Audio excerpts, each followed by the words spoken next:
going, and I'm going to start a whiteboard here.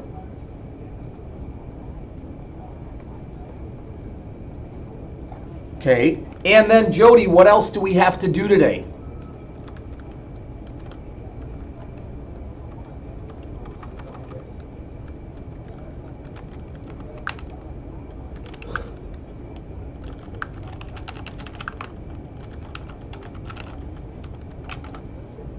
Well, not only that, remember, what did we talk about earlier in the week? We were going to look at today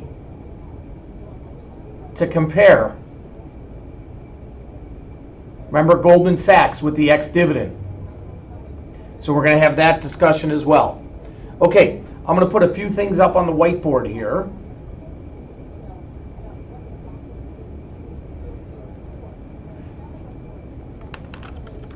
Stock equals 93.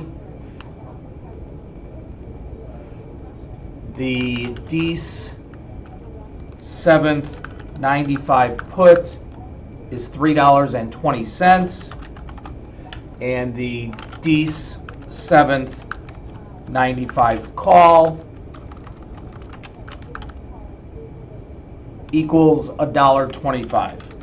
Okay, I just took those, just so you know, I just took those right off the live quotes right here. But I needed to get something down because obviously the market's moving, so something we could refer to. Okay?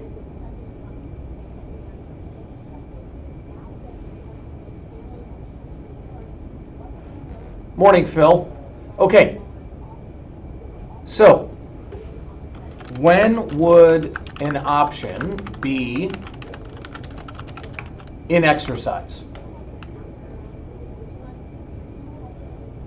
The answer to that is either at expiration, obviously, or potentially when there is zero premium left in the option. Okay, Alexander, it's not just when it's in the money. Because this put right now that we're looking at, our short put, the 95 put, it's in the money, but it's not an exercise. Okay, so now let's go through this. Given what you see on the board here, with the stock price there at 93, and the value of the put and the call, okay, how much premium is in the put price? Anybody?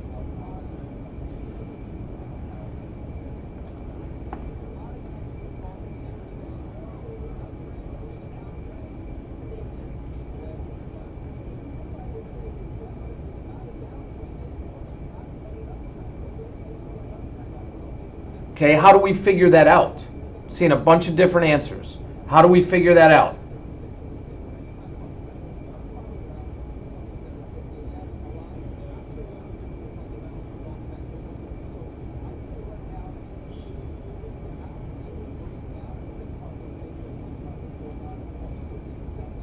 Okay, Dimitri, I can go with that.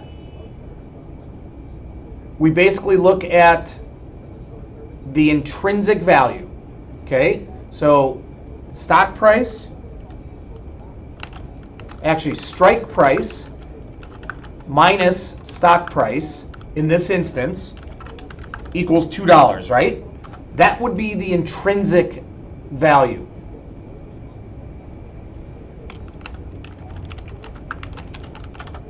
Okay, anything over that is the premium or extrinsic value. Okay, anything over that is the premium or extrinsic value. So the put has $1.20 of premium.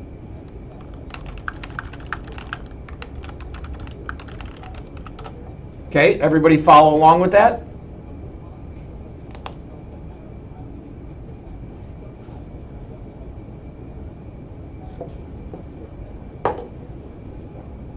Beautiful.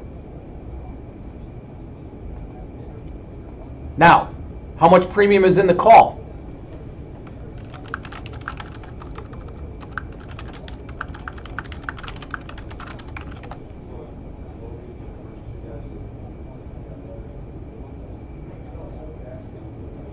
Okay, so first off, is the call in the money or out of the money? Okay, good, good, good. Beautiful, Ken. I'm glad you reversed that. It's out of the money, so anything that it's trading for at any price, it's all premium. Right? Because it's out of the money. So at these prices up here,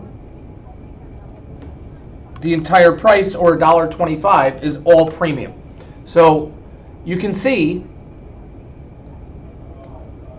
that the values of the put and the call from a premium standpoint are essentially equivalent.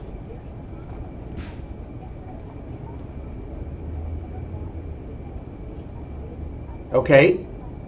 Now, how does that factor into whether that put is in exercise or not? Let's go through that process. Okay? If I own the 95 put, which we don't, we know we're shorted, but someone in the world on the other side of us owns that put and exercise it, what happens? I call up my brokerage firm, I say, hey, I want to exercise my 95 put in Tiffany. What actually happens? Well, I get to sell stock at 95, but the stock is trading 93 in the open market.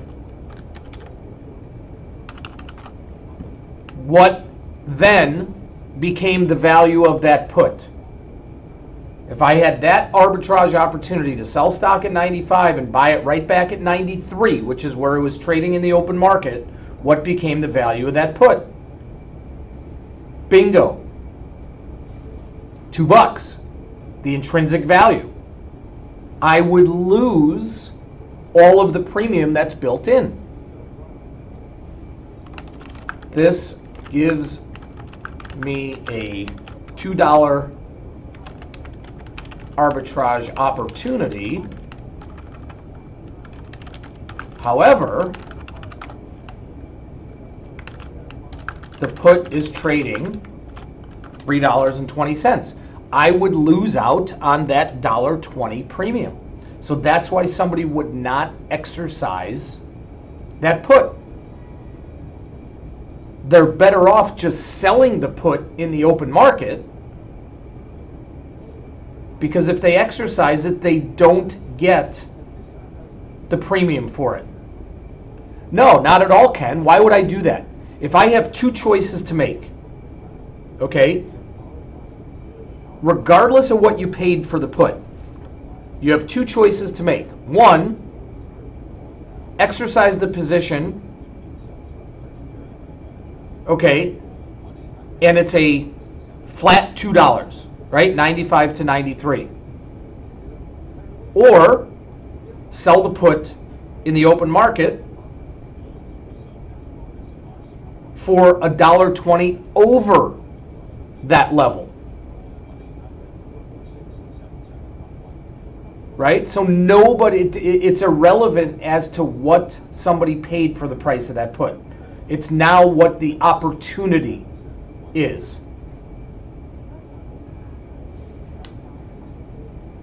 Rick, I don't think we're going to get early exercise. Someone asked the question earlier, which is why we're having the discussion of, are we at risk for being assigned on this short put?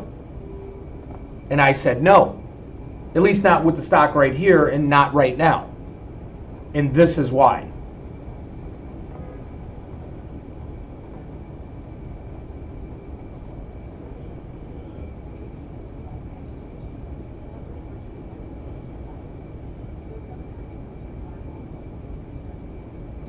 Ken, you have to throw the price they paid for that put out the window. That is irrelevant. Completely irrelevant.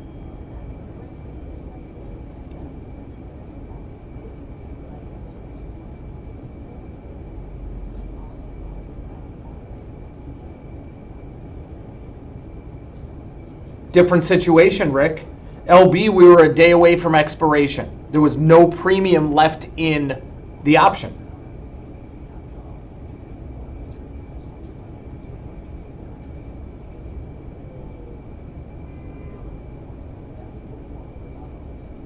Yeah, James, I wouldn't say it almost never occurs, but it's not common. It really only happens if you get an option that might be 20, 30, 40% in the money. Or when there's an issue of a dividend, which is a different scenario.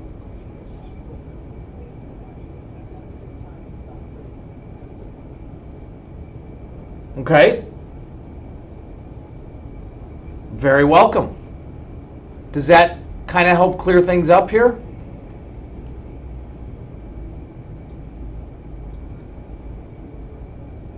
Right, exactly, Ken. That's a different scenario.